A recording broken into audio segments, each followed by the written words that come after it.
Bonjour Romain de Salle. Bonjour Gilles Prigent. Donc bienvenue dans la jungle de Story Jungle. Merci de me recevoir. Alors à Story of Stories, on raconte l'histoire derrière un succès éditorial. Le succès dont on va parler, c'est celui de Time to Sign Off, TTSO pour les intimes. Une newsletter envoyée le soir, chaque soir, donc quotidiennement, à 150 000 abonnés, c'est ça ? 160, un petit peu plus de 160 000, un petit peu au-dessous de 170, là où on parle. 170 000 abonnés, ouais. D'accord. Et qui est un bon marketeur, vous la définissez comme la voiture balai de l'information, c'est bien ça ? Oui, c'est ça, c'est effectivement une newsletter de fin de journée qui très courte, hein, c'est 6 minutes de lecture. Alors, notre claim c'est en 2 minutes, soyez la personne la mieux informée de France, mais c'est un petit peu plus long à lire. Les sujets sont très courts, ils font 450 signes pour la plupart, donc c'est vraiment très court, très informatif j'espère, souvent avec des chiffres, et ça va reprendre les 5 grands sujets de la journée, encore une fois sous un angle très informatif, assez chiffré, assez choc, et j'espère un peu ironique pour faire rire les lecteurs. Ah oui, parce que Time to Sign Off, c'est un ton. C'est un ton qui effectivement fait référence. C'est historiquement la première, vous disiez en fait la deuxième newsletter lancée en France sur ce principe-là, ce modèle de newsletter vraiment taillé pour les mobiles. On est sur en fait une colonne, on n'est pas sur un emailing avec plein d'entrées. Comme on avait... Ouais, je sais pas si on est la première ou la deuxième. Non, ce qui est sûr, c'est que j'ai fondé Time to Sign Off il y a 11 ans maintenant, 12 ans quasiment, et en France, le secteur des newsletters était très très peu développé. Le secteur des néo-newsletters était très très peu développé. Il y avait Fanny Pescioda qui avait monté My Little Paris, qui était sur un démographique, enfin sur un genre essentiellement, qui était sur les femmes, les bons plans pour les femmes. Et puis nous, on est arrivé et on a été la première newsletter à faire, on l'a fait en toute innocence parce que c'est une idée un peu baroque, à faire une newsletter d'actualité. Et comme vous l'aviez dit, avec pour vocation de reconnecter les gens à l'actualité à la fin de leur journée de travail. Quand on a décroché de l'actualité, ce qui est vrai, c'est que le soir, enfin, je raconte toujours la même histoire, mais il y a un moment où la vie des gens bascule du professionnel au social. Et le social est fait quel qu'il soit, que ce soit à la table familiale ou dans un dîner en ville. Le social, il est fait souvent il est même fait très largement de commentaires de l'actualité. Et donc on reconnecte les gens avec l'actualité à un moment où le besoin s'en fait sentir. Donc c'est une idée assez marketing à la base. La réalité ne l'est pas, mais l'idée l'était. Alors justement, je vous propose de revenir sur l'idée, de parler de l'exécution, comment vous opérez en fait Time to Sign Off, de parler des chiffres du succès. On a déjà dit 170 000 abonnés donc à la newsletter, et puis de parler de votre routine éditoriale à vous, Romain de Salle. Alors commençons par l'idée. Vous avez en fait une première carrière dans la publicité. Une longue carrière dans la publicité, mais une carrière d'ailleurs qui pourrait faire pâlir d'envie à un certain nombre de personnes qui travaillent dans la publicité. Alors peut-être pas vous, effectivement. Donc après Sciences Po, vous avez commencé en fait chez Bossard Consultant, vous êtes resté 3 ans, donc là c'est plutôt une société de conseil en stratégie. Puis après vous avez travaillé dans une société de publicité donc, qui s'appelle Villaret, 4 ans et demi, et dont vous avez été d'ailleurs Deputy General Manager, et au tournant des années 2000, en fait, après avoir passé quand même, vous rejoignez le groupe Arnold Worldwide. Au sein d'Avas, ouais. Au sein d'Avas. Donc le groupe Avas, et vous gérez les opérations de 11 agences dans 5 pays. Ouais. C'est pas mal. De Boston. Depuis Boston. Ouais. Et ensuite, vous faites votre carrière au sein d'Avas, puis je crois que vous étiez chez Avas Digital. Ouais, ensuite, il faut dire les choses telles qu'elles sont. Ensuite, je suis placardisé chez Avas à mon retour de Boston. Donc, ma carrière avait été effectivement extrêmement viable pendant un certain nombre d'années, et j'ose même dire assez brillante. Et puis alors, en revanche, il y a une bonne cure d'humilité en revenant. En revenant, j'étais placardisé. J'étais totalement placardisé. Alors, sur LinkedIn, c'est chic en tout cas. Oui, sur LinkedIn, c'est chic. Je suis content. Bon, à 15 ans de distance maintenant, je peux le dire. Et du coup, j'en suis parti et j'ai monté Time to Sign Off dans la foulée. Et donc, vous montez Time to Sign Off en 2011. Ouais. Depuis New York. Comment vous avez l'idée ? Écoutez, assez simplement, c'est une conversation de bar. On se parle des nouveaux modèles de newsletter. Moi, je suis très intéressé par les médias.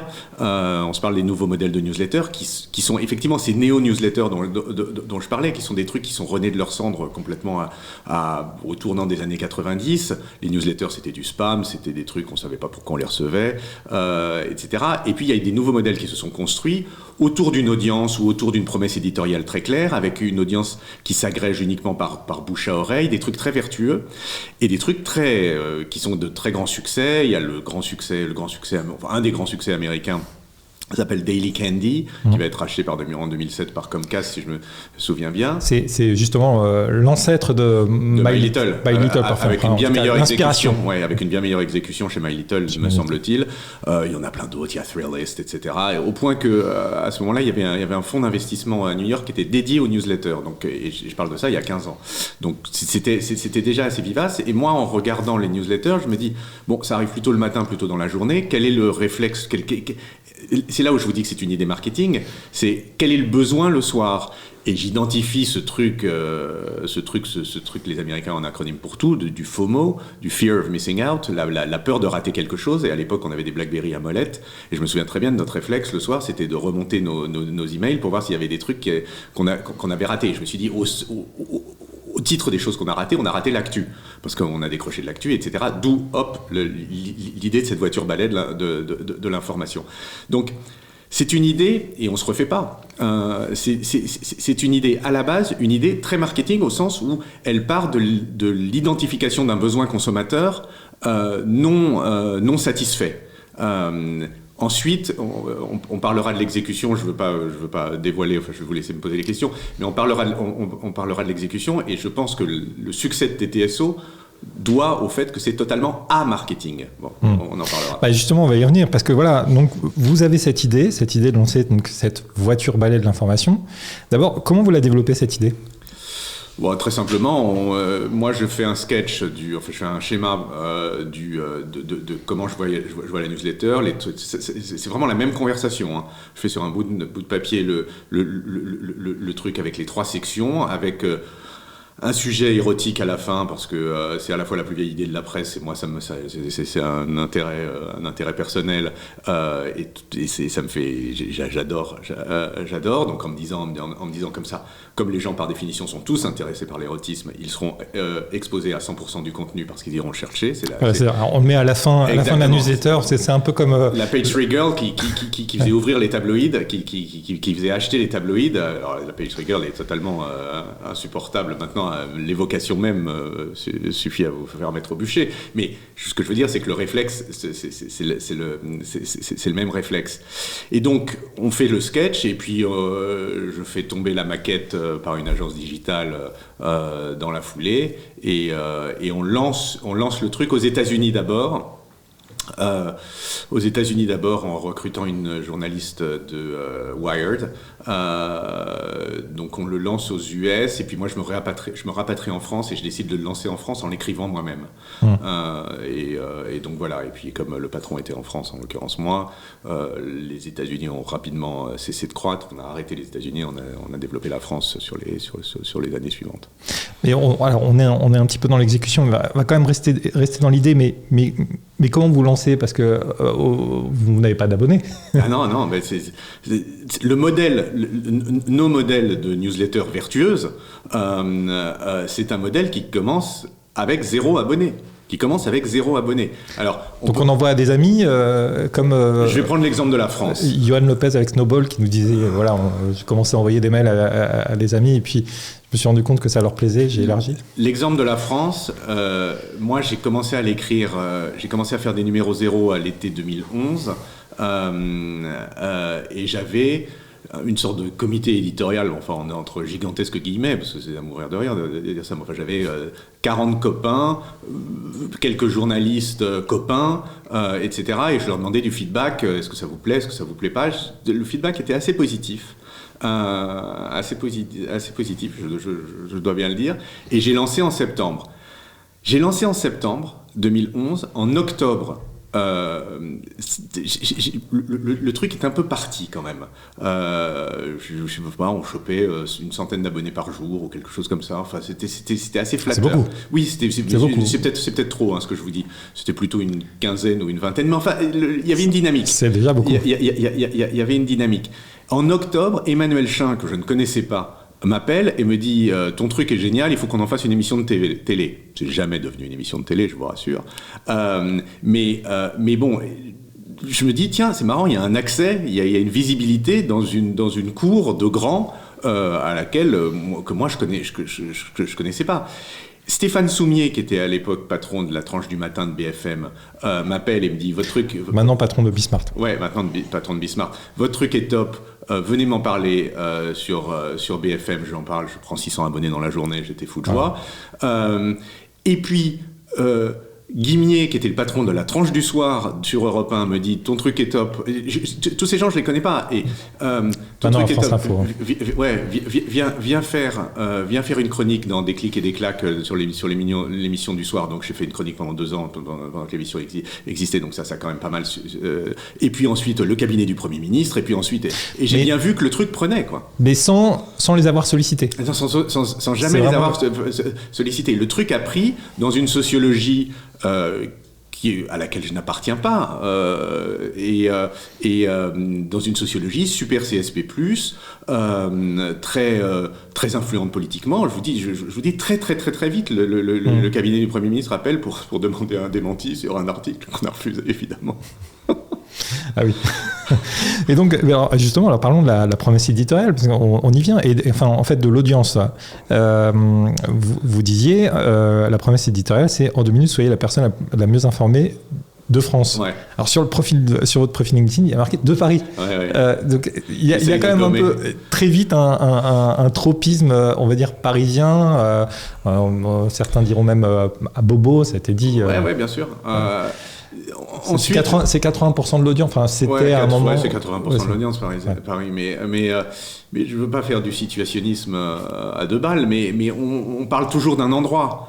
TTSO, parlons de l'exécution. TTSO, c'est avant tout un média sincère. La raison pour laquelle TTSO marche, c'est à cause du ton. On a un modèle de tri de ton. On fait du tri. Ce qui est un vrai niveau de valeur dans le fatras des informations qui vous sont poussées de multiples manières tous les jours.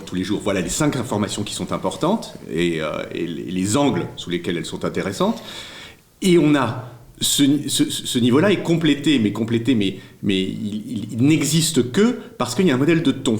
Et le ton, c'est un ton d'une très très grande sincérité. J'écris pas du tout, j'ai tout le respect du monde pour les journalistes, mais j'écris pas du tout comme un journaliste, je suis pas journaliste. C'est un mot gigantesque, mais je suis un auteur sur l'actualité. Et TTSO, c'est un travail de ton sur l'actualité, une manière de traiter l'actualité, très chiffrée, très informative, etc. Mais aussi avec un peu une ironie, des punchlines. Il y a un style TTSO. Les titres des rubriques, hein, si vous avez passé la journée dans une grotte. Ouais, maintenant, il y a plusieurs déclinaisons, mais ça, c'était très nouveau d'ailleurs au moment du lancement. Ça a inspiré beaucoup de newsletters aujourd'hui qui adoptent ce ton. Est-ce que la question d'ailleurs de l'incarner jusqu'au bout s'est posée à vous? Parce qu'aujourd'hui on voit beaucoup de newsletters, justement d'auteurs qui vont signer leur newsletter. Non, alors justement, moi j'ai fait toujours très attention. J'ai un ego gigantesque, mais je suis pas très fanatique de prendre la lumière. Donc je fais très attention à ce que TTSO soit un ton très personnel, qu'on ait l'impression que ce soit une conversation amicale. Et c'est vrai, c'est comme ça que je l'envisage. J'envisage TTSO totalement comme une conversation amicale, mais je fais très attention à moi, à être très en retrait. Je cherche pas du tout à ce que TTSO soit le média de Romain Dessalles, et d'ailleurs ça ne l'est plus. Dans les faits, on parlera de l'organisation pour le coup, on va en parler absolument de la boîte, mais mon travail, j'ai 56 ans, mon travail c'est la transmission. Alors, je reviens sur le parce que là, vous l'avez abordé, mais je reviens. Moi, je suis encore un peu dans l'idée, même si on est un peu dans l'exécution, sur ce ton. D'abord, comment vous le définissiez? Vous le définiriez ironique. Le ton c'est une charte. Non, dans la transmission.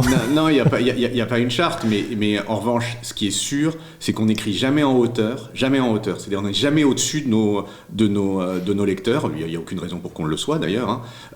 On écrit toujours au niveau du lecteur.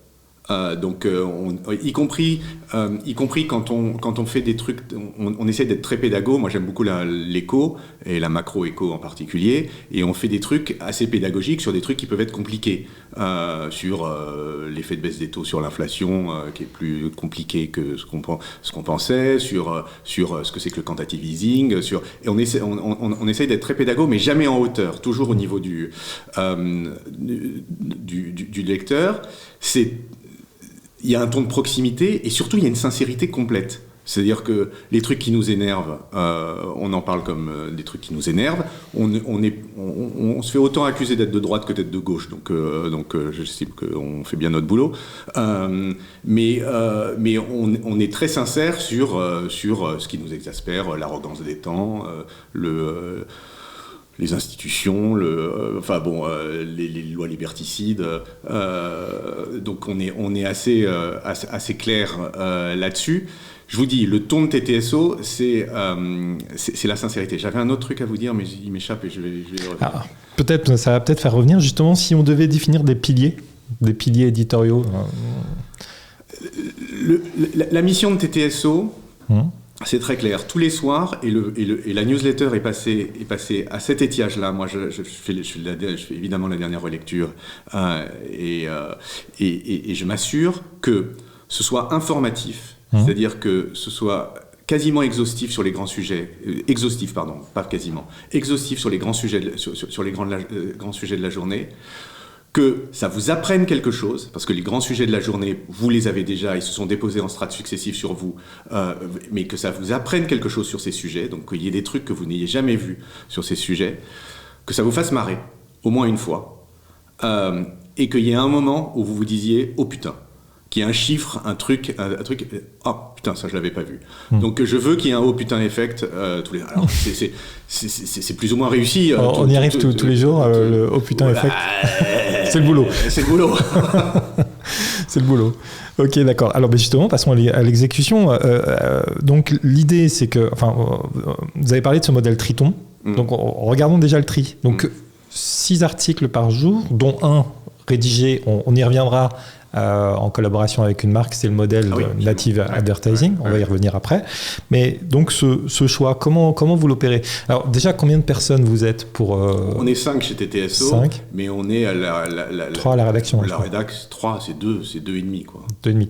Et du coup, comment vous vous organisez pour faire le repérage et trouver cet effet au putain? Moi, j'ai 2 boulots. J'ai un boulot, on va en parler, de développement de la société, et j'ai un boulot de patron éditorial de la société. Donc le matin, je fais le développement éditorial, je fais le développement de la société, et l'après-midi, je fais l'éditorial. Je vois à quoi ça peut ressembler. Ouais. Mais c'est formidable. Moi, j'adore les deux métiers. J'adore les deux métiers. Je ne m'emmerde jamais. J'ai une chance absolument inouïe.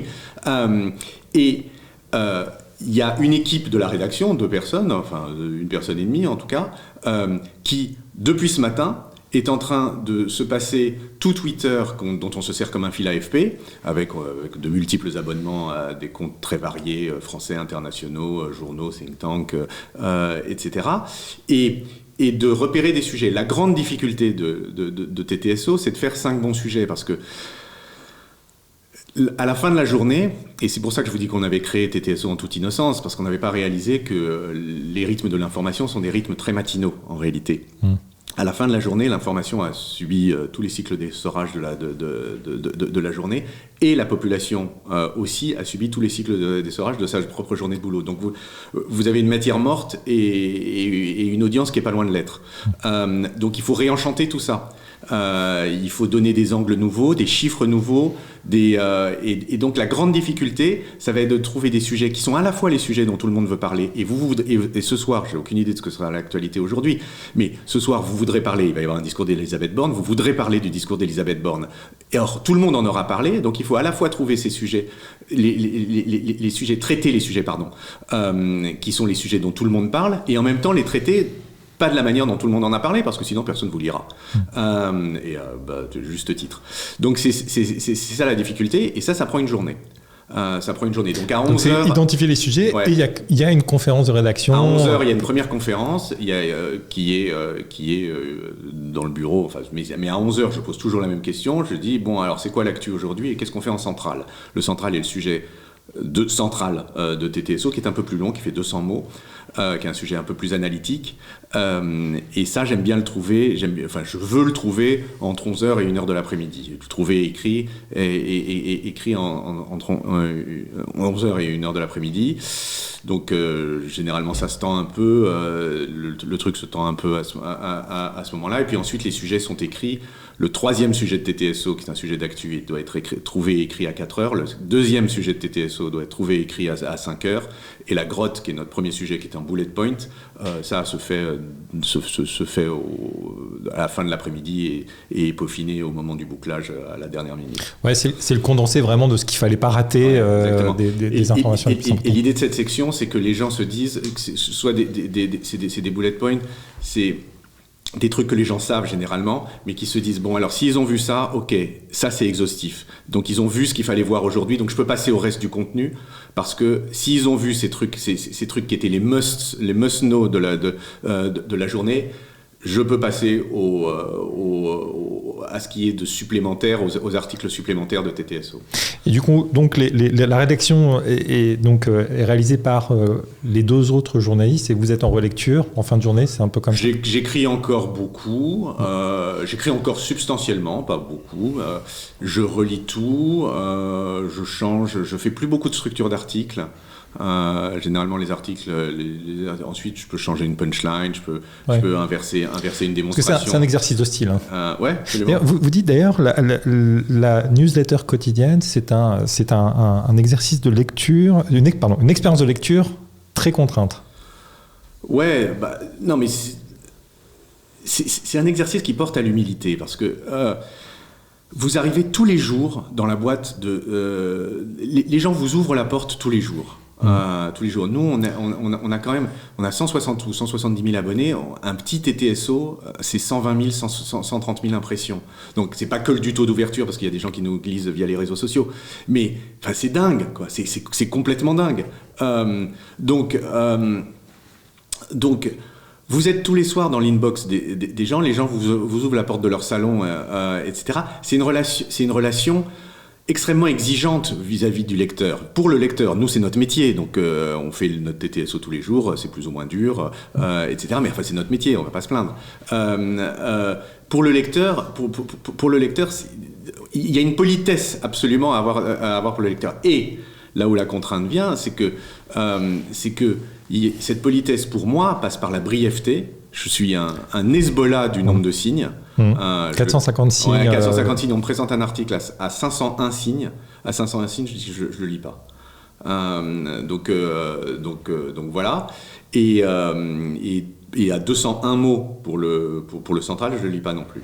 Je fais juste une parenthèse. On a interviewé aussi Rebecca Amselem des Glorieuses qui disait exactement la même chose. Alors vous avez peut-être entendu le dire aussi. Je dépasse pas 8 minutes de lecture. Vous, c'est 6, d'ailleurs, par politesse.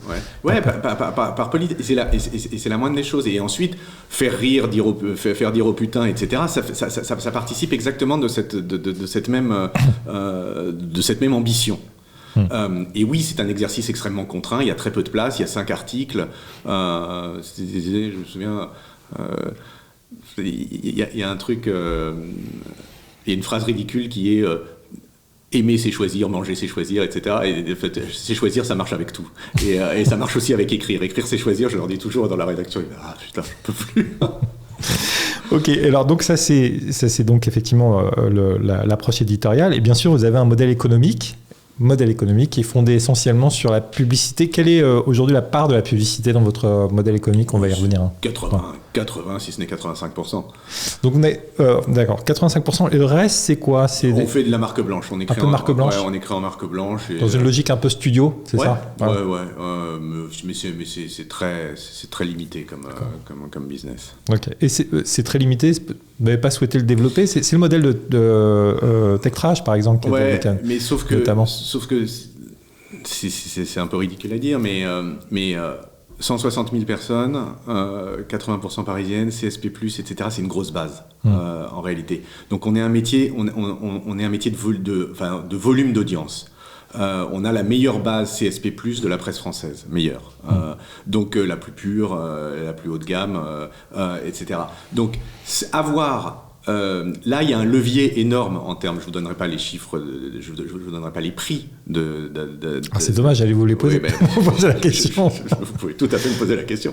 Je vais. C'est dans mes chiffres du succès. Mais là, il y a un levier. Quand vous écrivez, quand vous vendez que de la main d'œuvre, il n'y a pas de levier. Il y a pas de levier de l'audience. Donc c'est des business, c'est des business qui sont inégalement attirants. Et vous expliquez pourquoi les régies ont tant de mal, y compris des grands médias, à avoir aussi une démarche d'agence sur le marché, ce qui nous va bien. Parce que nous, ça nous fait des concurrents en moins sur le marché. Parce que justement, il n'y a pas cet effet levier, notamment sur les prix. Donc, venons-en donc au modèle de régie. Donc, comment vous fonctionnez ? D'abord, c'est une régie interne, c'est vous, en fait, qui décrochez les plans. Vous avez un commercial aussi. Donc, vous ne déléguez pas, en fait, à d'autres. C'est un modèle donc, de native advertising. On a aussi des pavés de publicitaires. Je ne sais pas si c'est bannières. Des bannières, oui. C'est vendu en vac. Oui, c'est vendu. Package. Ça peut être bundle ou ça peut être des bannières seules. Et donc les bannières seules, vous avez un prix au CPM. Comment ça fonctionne ? On a un prix au CPM. Donc je vous le donnerai pas. C'est dans la section d'après où je vous pose la question, mais c'est pas grave. Je retenterai. Donc oui, c'est un prix au CPM et le native est un prix à la fois de conception rédaction plus de CPM. Et comment ça marche ? Ça marche hyper bien. Non, vous avez, c'est une démarche vraiment très proactive. Vous avez des appels entrants. Vous allez me dire que vous avez plein d'appels entrants. On a pas mal d'appels entrants. Ouais, on a pas mal d'appels entrants. Le truc, c'est que les patrons lisent, donc on a souvent des appels de patrons. Et voilà. Et comment vous qualifiez ça, justement, qui lit, qui lit pas ? Par exemple, par les emails qu'on reçoit et les émetteurs des emails qu'on reçoit, par les coups de téléphone qu'on reçoit. Ça, c'est pour les politiques qui n'hésitent jamais à vous appeler. Sur votre portable, on leur demande toujours mais comment vous avez mon portable donc ça on le voit par qui nous retweet, tout ça on le suit de manière assez précise et donc oui on a pas mal d'appels entrants, on fait du proactif aussi. Il y a très peu d'espace à vendre dans TTSO. Il y a un sujet par jour, qui sont des packages mensuels, donc vous allez avoir un jour par semaine sur 4 semaines consécutives pendant un mois calendaire. Donc vous serez là tous les mardis d'avril. Donc il y a 5 packages à vendre par mois, donc c'est pas énorme. 100% de nos clients reviennent, 100%. Moi mon combat c'est plutôt de renouveler le cheptel de clients. C'est quelle typologie de clients ? On est dans quel secteur ? La finance c'est un très gros. Alors pour ce qui est du produit, on va dire que c'est finance et luxe de manière assez logique. Donc ça c'est nos gros annonceurs, enfin nos gros secteurs d'annonceurs. Et pour ce qui est du corporate, c'est tous azimuts. Et le corporate est une part très importante parce que les marques ont bien identifié que l'influence lisait TTSO, que c'était une base de données hyper influente. Donc on a beaucoup d'annonceurs corporate. Google est un de mes très gros annonceurs. On est leur plus gros média corporate. Uber, Google, Uber, Goldman Sachs, je ne vais pas vous les citer tous, mais et dans le luxe, LVMH est assez présent, etc. L'idée de monter des verticales. Alors, vous avez, je sais qu'il y a eu une expérience autour de la philosophie, Time to Philo. C'était super ça. Il y a encore d'ailleurs Time to SoSport, c'est bien ça ? Oui, absolument. Avec le groupe SoPress. Ouais. Donc à publication une fois toutes les 2 semaines à toutes peu les près. semaines, tous les lundis. Ah, tous les lundis, d'accord, ok. Tous les lundis à 8h. D'accord. Il m'avait semblé que c'était bon, très bien. Et est-ce que ça, c'est une piste aussi de développement business intéressante où il n'y a pas de modèle dès que vous sortez du généraliste Non, mais c'est évidemment une piste. Le seul truc, c'est que, comme je vous dis, nos modèles sont des modèles d'auteurs. Et trouver un auteur, c'est très difficile. Donc, je n'avais aucun doute sur le fait qu'on soit compatible en termes de plumes avec SoPress.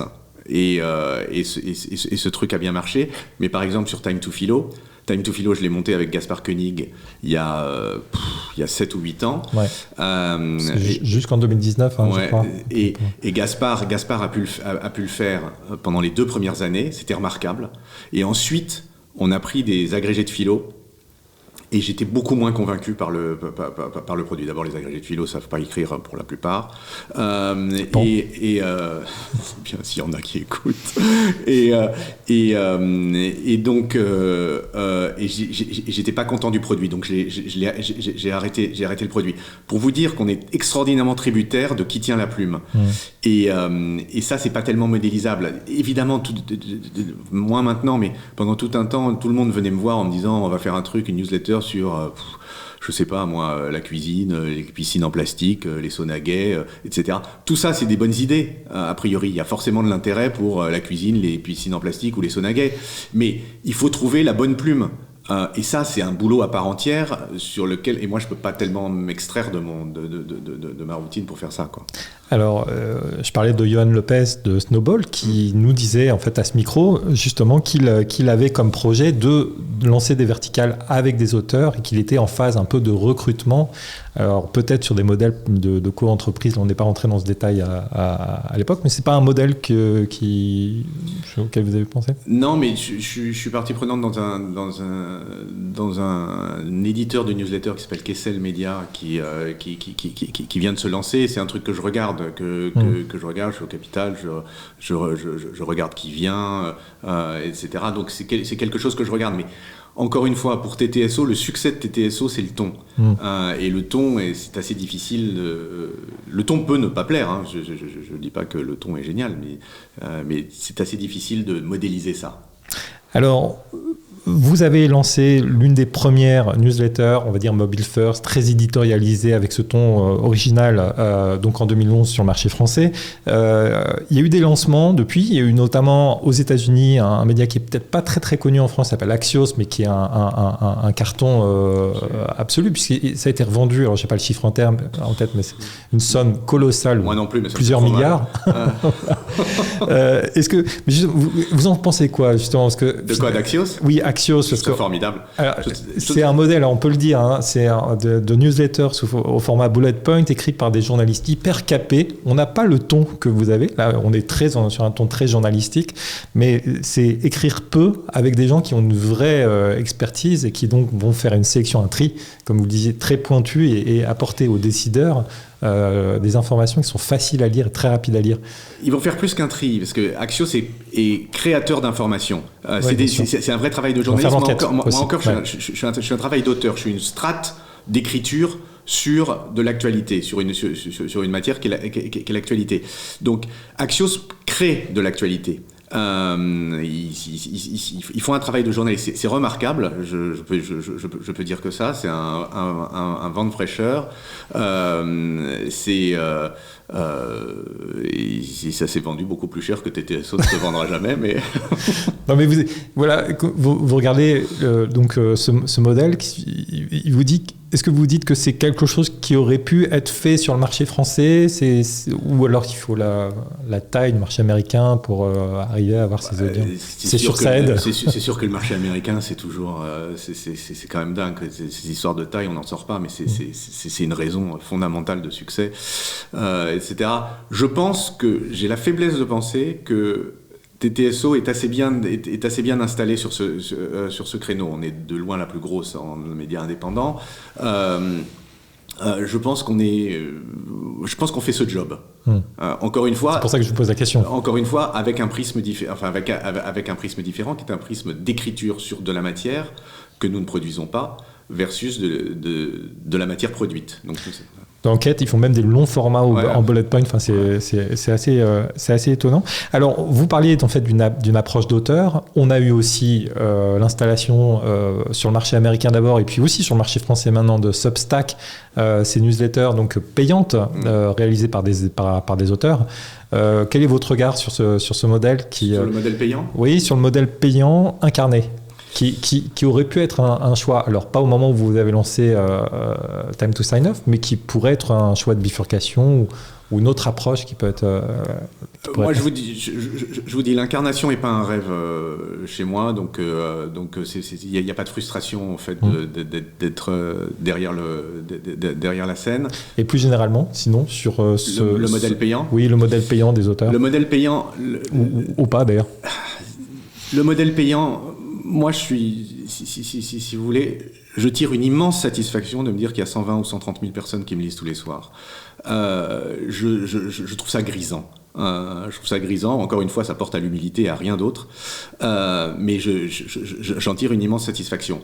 Le rule of thumb, le truc au doigt mouillé, quand on passe que personne n'a jamais vérifié, mais quand on passe au modèle payant, c'est que vous divisez par 10 votre...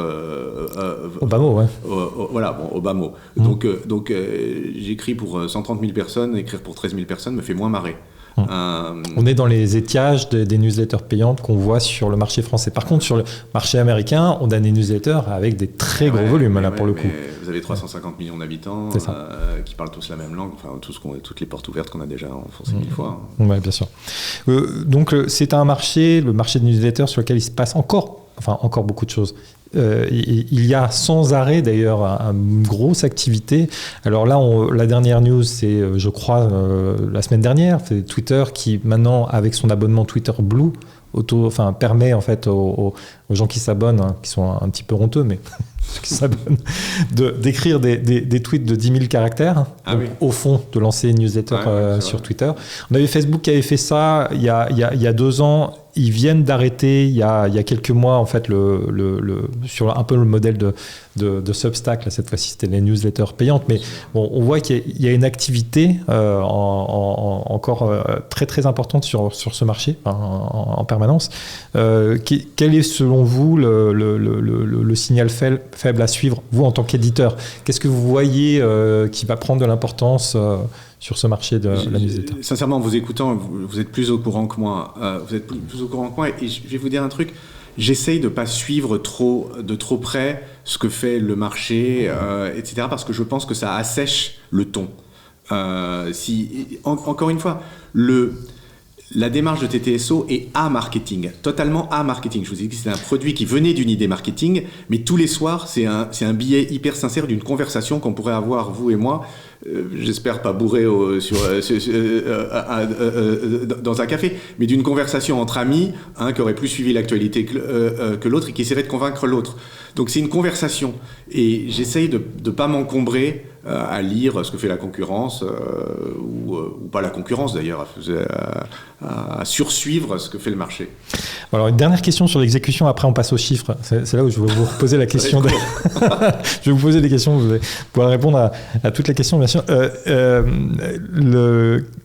On a beaucoup de marques qui souhaitent lancer des newsletters. On a parmi les nouveautés qui se passent sur le marché, désormais il y a cette fonctionnalité qui a été lancée en fait sur LinkedIn, sur un modèle gratuit cette fois-ci. Et d'ailleurs il est question que LinkedIn lance des newsletters payantes aussi. Enfin c'est ce qu'on peut lire. Et donc des marques souhaitent lancer des newsletters pour aller toucher leur audience, et notamment si on parle de LinkedIn, des audiences très importantes qu'elles ont pu bâtir au fil des années. Quels sont les conseils que vous leur donneriez? Moi, le conseil que je donne à des gens qui lancent des newsletters est un conseil qui, je suis content, est assez peu, n'est pas très opérationnel. Mais je dis que tout existe, et tout existe de manière surabondante. La dernière des choses dont les gens ont besoin, c'est d'une nouvelle newsletter. Ou d'un nouvel article, ou d'un nouveau clip, etc. Vous regardez. Donc il n'y a qu'un seul truc qui marche, c'est la sincérité. C'est avoir un ton, parce que personne ne sera mieux sincère sur vous que vous. Alors ensuite, il faut que cette sincérité plaise, il faut qu'il y ait un peu de talent. Je suis désolé d'être aussi grossièrement vantard, mais c'est vrai. Il faut que vous sachiez communiquer, il faut que vous sachiez écrire, que vous sachiez communiquer ce qui fait votre sincérité et ce qui fait le sex appeal de votre sincérité. Il faut que vous sachiez le faire par écrit, que vous sachiez faire marrer, etc. Et oui, et on n'est pas tous égaux devant ce truc, mais personne n'est obligé de faire une newsletter. Mais en revanche, le seul truc qui existe, le seul truc qui peut marcher, c'est ce qui est incontestable.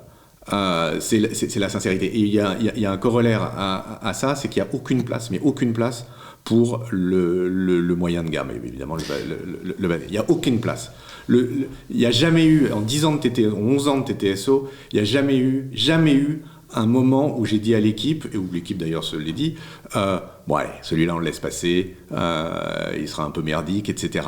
Tous les soirs, alors libre à vous de juger que c'est bien ou que c'est mal, ça c'est sûr, mais tous les soirs, on donne tout ce qu'on a, absolument tout ce qu'on a, il n'y a rien qui reste sur la plage, sur la table, au point que moi j'ai horreur de réécrire après le bouclage, j'ai horreur de rebosser après le bouclage, alors comme je suis le patron, maintenant je peux me barrer. Mais je me barre après le bouclage, c'est formidable, parce que pour moi le bouclage ça arrive vers 5h30, 6h, et je les laisse conclure, donc j'ai des journées qui se terminent tôt. Mais il y a des fois, l'actualité n'a pas de talent. Absolument. Il y a des fois, l'actualité n'a pas de talent, et on essaye de faire... Et c'est horrible, et ça a été... Il y a bien pire que l'actualité qui n'a pas de talent, il y a l'actualité qui colle. Et ça a été les retraites. Les retraites, j'allais vous poser la question tout à l'heure. C'était horrible, il fallait en sortir à la fois, et c'est exactement ce que je vous disais, à la fois les gens ne voulaient parler que des retraites, parce que c'était le seul sujet qu'on leur serinait, etc. Tout le monde devait avoir son avis sur le bordel, etc. Et à la fois, il n'y avait rien à dire. Il y avait absolument rien à dire, tout avait été dit, redit 100 fois, il y avait des énergies négatives à bouger de part et d'autre. Et ça a été un enfer. L'exercice n'est pas facile, mais on fait le mieux qu'on peut. Et ensuite, libre, et encore une fois, on n'a jamais raison contre ses lecteurs, libre à eux de juger que c'est bien, que c'est mal. C'est le boulot. Ah ouais, c'est le boulot. Alors, on va passer aux chiffres du succès. Ouais. Alors, quelques questions. Répondez aux questions auxquelles vous pouvez répondre. J'espère à toutes. Je vais vous dire. Donc, on a dit 170 000 abonnés. Ouais. 80% de Parisiens, ouais, c'est ça. Ouais. Donc, on est sur une audience très CSP+. Quels sont les taux, les KPI que vous regardez? Je regarde tous les jours la progression de l'audience, oui. Tous les jours les taux d'ouverture, tous les jours les impressions. Les impressions sont ce qui est le plus important. Enfin, non, parce que la progression de l'audience et les impressions sont ce qui est le plus important. Si on parle des taux d'ouverture, on va revenir sur l'audience, parce que effectivement, je vous suis tout à fait là-dessus, avec effectivement la diffusion des newsletters et des contenus aussi sur les réseaux sociaux. Ce qu'il faut regarder, c'est effectivement les ouvertures et l'exposition des contenus. Exactement. Mais quand même, le taux d'ouverture est quand même indicatif. Il y a quand même quelque chose qui se passe autour du taux d'ouverture. Il y a aussi indicatif de si vous nettoyez votre base ou pas. Alors, on est à combien? On est à 60%. 60%, ouais. D'accord. Donc on est en haut de, ouais, en haut de la fourchette. Ouais. On voit certains annoncer des taux d'ouverture beaucoup plus élevés, etc. Ouais, mais quand vous avez 12 000 abonnés et que vous avez 2 ans, le problème se pose dans des conditions différentes. Nous, on en a 10. Les taux d'ouverture ont toujours été à 60%. Et le taux de clic? Le taux de clic, c'est un média qui clique très très peu. C'est pas conçu pour générer du clic, c'est pas l'objectif. Mais quand même, attention pour les annonceurs. Je vous donnerai pas les chiffres qu'on donne aux annonceurs, les benchmarks qu'on donne aux annonceurs. Les annonceurs ils traquent tout, donc ils ont eux-mêmes leurs chiffres. Mais je vous donnerai pas nos benchmarks. Mais ce qui est très important, ce qui est le plus important pour moi, c'est ce que vous disiez, c'est l'exposition. Donc l'exposition. Et dans cette exposition, quelle est la part d'audience qui vient justement des réseaux sociaux pour bien se rendre compte? 80-20. 80-20. Ouais, 80-20. Donc 80 de la newsletter, exactement. 20 des réseaux sociaux. Et le total des abonnés à vos réseaux sociaux, pour donner... c'est que dalle. Ouais. Comme on fait pas de polémique, comme on relance pas de polémique, etc., on est nul sur Twitter, parce que Twitter c'est une cour de récré où il faut gueuler, etc. Donc nous, comme on n'est pas du tout là-dedans, on a moins de 10 000 abonnés sur Twitter, je sais même pas combien on en a sur Facebook, on n'a pas posté un truc sur Facebook depuis, je sais pas, 3 ans. Et pour le reste, on n'est pas sur Insta. LinkedIn, je suis pourri. On n'est pas du tout réseaux sociaux. La raison pour laquelle... Il y avait Clubhouse où vous faisiez des... Ah ouais, c'était bien ça. C'était bien, mais ma femme m'a dit, écoute, ça suffit maintenant, t'es comme des rooms le samedi matin, si je me rappelle bien. Ouais, je détestais Clubhouse parce qu'il y avait ce côté Happy Few qui m'exaspère absolument. Mais j'aimais bien cet exercice. Qui marchait bien, ouais. Elle était sympa. C'était sympa. Je me dis régulièrement que je vais le refaire. Et j'aimais beaucoup cet exercice. Pas sur Clubhouse en tout cas. Non, pas sur Clubhouse. Non, mais maintenant il y a les trucs, les Twitter, tout ça est beaucoup plus installé maintenant. Et donc au total, sur l'exposition, on est à combien ? On est, je vous dis, un article TTSO, c'est un petit TTSO, c'est 130 000 lectures. 130 000. Et un gros, là, on a fait, en ce moment, malgré l'actualité qui est collée, on a fait des gros scores. On a été à 190 000, etc. Donc on a des pics qui sont totalement dus un peu de temps en temps à nos titres, mais enfin, qui sont vraiment dus, les gens ne font pas d'erreur, à l'intensité de l'information et du besoin ressenti d'information. Bon, je vous pose la question, vous allez me répondre que vous ne pouvez pas me répondre. Le prix du CPM. Non, ça je ne peux pas voir. Voilà, bon, donc ça c'est fait. On a essayé. On a essayé. Non, et peut-être la dernière question pour aussi avoir un ordre de grandeur, le chiffre d'affaires. Je vous donne, je communique pas mes chiffres, j'en bafoue. Mais en revanche, ce que je peux vous dire, c'est que c'est des modèles hyper rentables parce que c'est des modèles à coût fixe. Que vous fassiez une newsletter pour vos 50 copains, que vous la fassiez pour 300 personnes ou pour 100 000, en gros, les coûts sont à peu près les mêmes. Les recettes n'ont évidemment rien à voir. Donc c'est des modèles... C'est des coûts essentiellement humains. Sur le plan, sur le plan technique, il n'y a pas... Le coût technique, quoi qu'il ait explosé, mon coût technique, mon emailer, je suis très, très, très mécontent. Mon emailer a augmenté ses prix de 50% cette année. C'est qui ? On peut absolument le dire. C'est Mailjet, ouais. Et qui maintenant est Cinch, je crois. Enfin, ils se sont fait racheter par des ricains. Je me fais traiter comme un laquais. Et donc voilà. Et sinon, en termes d'infrastructure, j'ai oublié de vous poser la question sur l'exécution. En termes d'infrastructure technique, finalement, c'est un site après. Ouais, voilà. L'infrastructure. Nous, on a un back-office qui a été développé pour nous, qui est revampé tous les 2-3 ans. C'est propriétaire. Propriétaire, ouais. Et donc voilà, non. D'accord. Ok. Donc, vous communiquez pas, sur les chiffres de chiffre d'affaires. Ok. L'avenir peut-être, et ensuite je vous pose des questions sur votre routine éditoriale. L'avenir, on a un projet de chaîne VOD avec MK2 qui m'excite beaucoup, de chaîne de vieux films érotiques.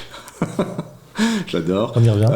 C'est un des piliers que vous n'avez pas cité tout à l'heure dans la liste des piliers. Time to Silence, c'est une rubrique que vous avez mis en place très tôt. Toujours, enfin au lancement. Et donc on a ça avec MK2. Peut-être un peu aussi sur le modèle de Canal+. Hein, non mais c'est pas du porno. C'est érotique. Et je pense qu'on sera prêt en septembre. Donc voilà. J'ai un projet de supplément week-end qui ne serait pas écrit par moi. Par nous, qui est un très bon projet que je devais lancer cette année, que je n'ai pas lancé cette année, mais que j'ai bien l'intention de lancer en 2024. Donc voilà, si je sors ces 2 trucs de l'eau, déjà, je serais assez content. Ok. Eh bien, donc, dernière question, Romain de Salle. Quelle est votre routine éditoriale ? Qu'est-ce que vous lisez ? Alors, tant pour alimenter la newsletter que pour peut-être... Vous disiez que vous ne regardiez pas trop ce qui se passait côté éditeur, mais ça nous intéresse aussi. Je ne lis pas. Alors,